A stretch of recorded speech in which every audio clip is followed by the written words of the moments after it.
Newcastle Fans TV. Hello everybody, welcome back to Newcastle Fans TV. The transfer window is in full swing and here are some of the names that Newcastle have been linked with today. So first up on the list is Maxwell Cornet, the Burnley man. 9 goals in 26 games for Burnley last season. Of course, if you remember the last game of last season, he scored against Newcastle.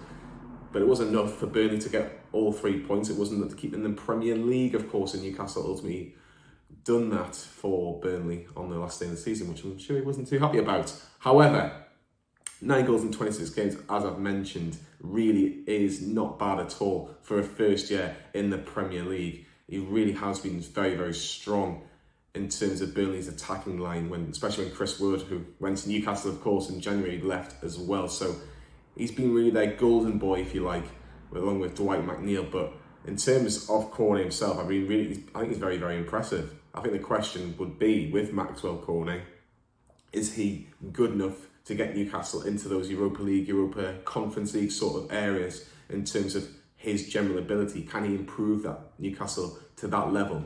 I think that has to be a question mark. However, when you look at Newcastle's alternatives after Ryan Fraser potentially, Jacob Murphy, Miguel Almiron, is he better than them? I would say he's comfortably better than them. I think him and Ryan Fraser, there's not much in it at all. I think they're both very different. You can even put Cornet as that striker if Callum Wilson is injured as well. So there is a bit of versatility with Maxwell Cornet. But get your comments in whether you would take Maxwell Cornet or any of the players that we're mentioning today on this video. The next one is another player from another relegated side. It's Watford, and it's Emmanuel Dennis.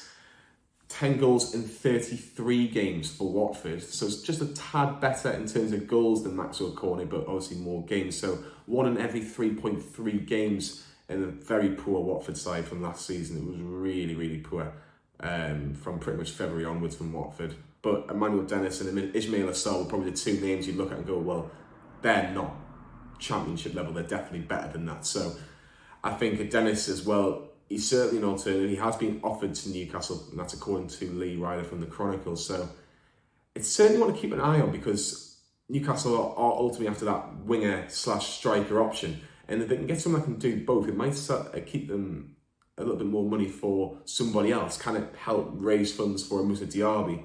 That's how Newcastle may be looking at it at this point in time. But it'd be really, really fascinating to get your thoughts on this. If you can only take one out of Dennis or Cornet, get your comments in below. I would probably go with Cornet rather than Dennis, but they're both very, very good options. The only difference with Dennis is a bit more bigger, he looks a bit more stronger, and I think that might be more beneficial if you look at terms of the similarities with Callum Wilson.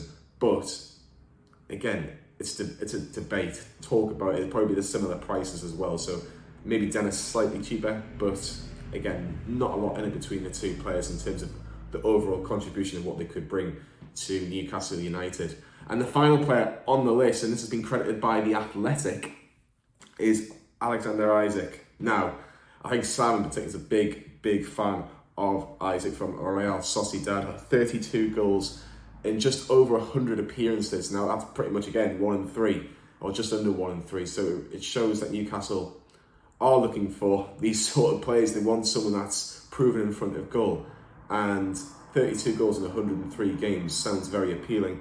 Only 6 goals in 32 games last season. Was that potential move maybe on the player's mind? Who knows? But again, the big thing with this is the price. The price is something that's really, really difficult for Newcastle United at the minute in terms of getting deals done. They don't want to pay over the odds. You've seen that with Sven Botman. You've seen that with Hugo Ekitike in the past. You've seen that with other players in the past as well. So Newcastle are trying to do things a little bit different. Alexander Isak, look, Real Sociedad are a very, very good team. If you remember Mikel Merino, he plays for Real Sociedad as well. I haven't seen a lot of them, I have to be honest, but as a striking option, I'd like to think that they're in the similar mould of an Ekitike or a Callum Wilson, you know, comfortable playing up front by their own and can link up with the wide men. You know, get your comments in. I know Steve's a massive fan of Alexander Isak as well. He knows a lot about him. He might even do a separate video on Alexander Isak if something was to materialise, because I do think La Liga has got some hidden gems. It really, really does. So if Alexander Isak is the man that Newcastle United want, then I think potentially, if the price is right, then Newcastle should potentially go for him. But out of those 3 options that I've mentioned, Isak is probably going to be the most popular. Cornet, for me, I know most about, along with Dennis, but some exciting prospects for Newcastle United in this summer transfer window. Well, that is a wrap up of today and who Newcastle United have been linked with. Like and subscribe to Newcastle Fans TV, and for all the latest on the summer transfer window, Newcastle Fans TV is the place to be. Again, like and subscribe to Newcastle Fans TV, and we'll see you all very soon.